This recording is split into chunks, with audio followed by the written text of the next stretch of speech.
One of the things that's confusing about the Bible for a lot of people is the fact it's full of farm imagery, and most people weren't raised on farms. Even if you were, like I was, it's not one of the old farms. So you come across this really old, ancient almost farm imagery, and it can be challenging. Like Galatians 5:1 says, "It is for freedom that Christ has set us free.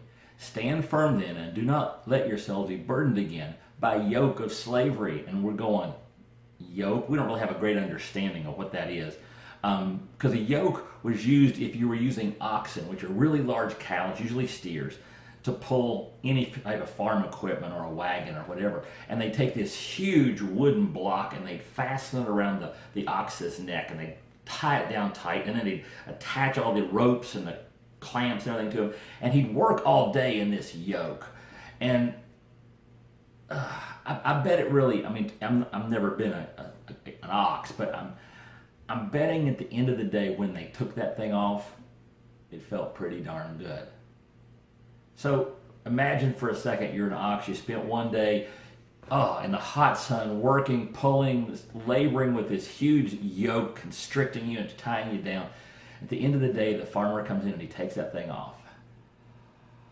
And you lay down and you go to sleep. Next morning, are you wanting that yoke reattached? I don't think so.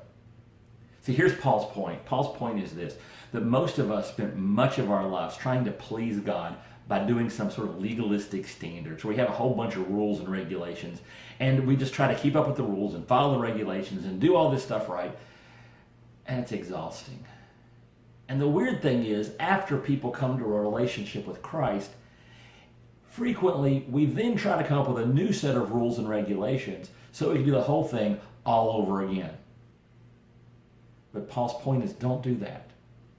Don't get back in the yoke. Search for a relationship. Stay connected with Jesus in a relationship. Listen to his voice. Let his word speak. Live his principles. And don't go back to this stupid yoke. That's today's Jumpstart. If you like today's Jumpstart, make sure you like it. Push the like button. Also, the subscribe button keeps you up to date on what's going on. And also, if you want to, if one really hits you, you can share it with a friend. Help their day get a good Jumpstart.